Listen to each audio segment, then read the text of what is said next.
که یو ارمان لرې، یوه غوښتنه لرې، یو مشکل لرې یا نور داسې څه لرې چې ته غواړې ترلاسه یې کړې خو له کلونو راهیسې په اړه دعا کوې خو نه قبلیږي، یا له یوه بنده سره یو مشکل سره مخ یې او غواړې حل شي خو نه کیږي.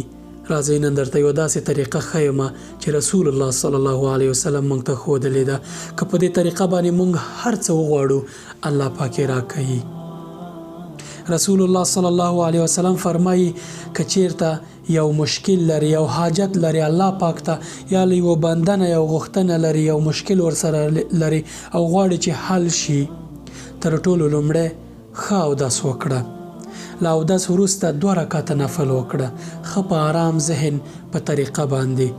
بیا له نفل وروسته د الله پاک حمد ادا کړه، حمد او ثنا یې ووایه. حمد او ثنا دې ته وایي چې الحمدلله رب العالمین، یا نور ثنا او صفت د الله پاک نومونه یاد کړي، اسماء الحسنا.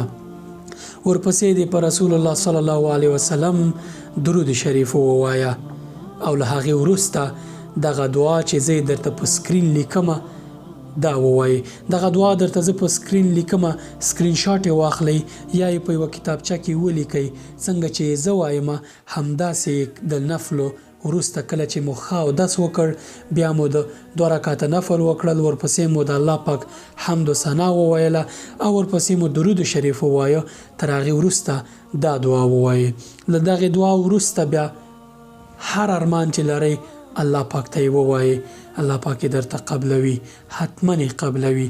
رسول الله صلی الله علیه وسلم فرمایي د هر انسان دعا قبلیږي خو په دې شرط چې عجله ونه کړي.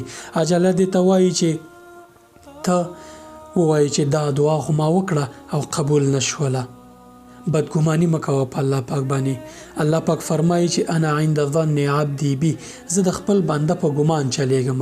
که ښه ګمان پرې کوي الله پاک در سره په ښه ګمان چلیږي، خو که نعوذ بالله بد ګمان کوي په الله پاک باندې، بیا خو الله پاک بې نیازه دی، ته هیڅ اړتیا نه لري، ته ورته اړتیا لري. نو کوشش کوه چې په الله پاک باندې ښه ګمان وکړې. ښه ګمان په الله پاک باندې ستا ټول مسیر او تقدیر او هر څه درته بدلوي. عجله مه کوه په دعا غوښتلو باندې، ځکه دغه دعا که ستا په خیر وي. رسول الله صلی الله علیه وسلم فرمایي هر بنده چې لاس پورته کړي الله پاک دعا قبلوي. که چیرته تا ته یو څه نه رسیږي، شرایط او وخت ورته مناسب نه دي، کیدای شي دغه څه چې ته ترلاسه کړې مشکل درته جوړ کړي، الله پاک پرې ښه پوهېږي، ته نه پوهېږې.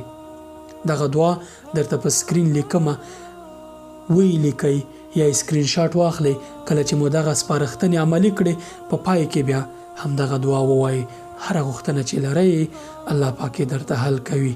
ناامیده کیږئ مه. خو تر ټولو ښه بهتره دا ده که کوای شئ د شپې ناوخته د شپې په 3مه حصه کې تهجد لپاره، یعنی د شپې په 2 بجې یا 3 بجې تهجد لپاره را پاڅېږئ، دا دعا ووایئ. کله چې تاسو الله پاک ته سر ټیټ کړئ حتما مو دعا قبلیږي، ډاډه اوسئ. ځکه حدیث شریف کې راځي چې د شپې په 3مه حصه کې الله پاک لومړی اسمان ته راکوزیږي او وایي چې آیا څوک شته چې له ما څه وغواړي؟ نو دغه وخت چې ته لاس جګوې دعا دې نه رد کېږي. ما ته هم دعا وکړئ، الله پاک مو ټول ارمانونه او هرې غوښتنې چې لرئ درته پوره کړي.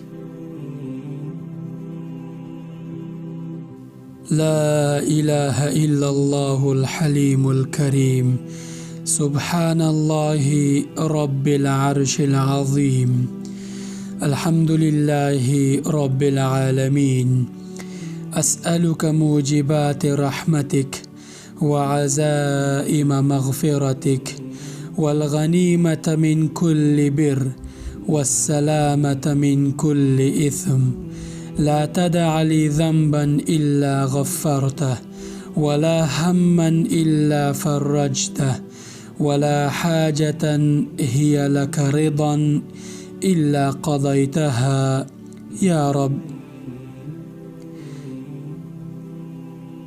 ولا حاجة هي لك رضا إلا قضيتها يا أرحم الراحمين.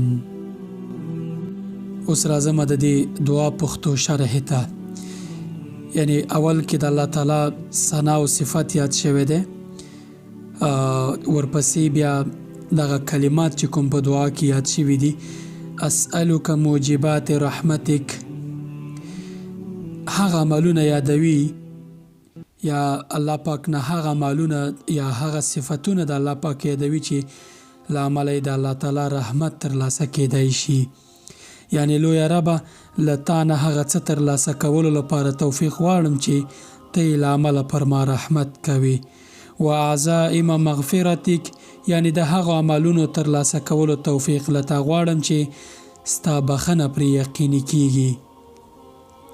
والغنیمة من کل بر، یعنی د هر نیک کار ترسره کولو توفیق راکړه. والسلامة من کل اثم، یعنی له هر بد کار او بدیو نه سلامتی غواړم، ما ترې وساته. ورپسې راځي چې لا تدع لی ذنبا الا غفرته، ما ته داسې ګناه مه پرېږده مګر دا چې تا بخښلې وي. ولا هما الا فرجته، هیڅ داسې اندېښنه، تشویش یا ستونزې ما ته مه پرېږده مګر دا چې تا حل کړي وي یا له منځه دې وړي وي. ولا حاجتا، او نه داسې حاجت، هي لک رضا، چې ستا پرې رضا وي، الا قضیتها، مګر دا چې تا راته پوره کړي وي. یعنی هر حاجت چې زه یې لرمه چې ته ورسره راضي یې هغه راته پوره کړه. که ته ورسره نه یې راضي خو دې نه معلومیږي یقیني ده چې دا زما په ګټه نه دي. او په پای کې هغه ډیر مهربان او رحم کوونکیه. یعنی کله چې موږ دا ووایو زموږ دغه دعا حتما قبلیږي انشاءالله.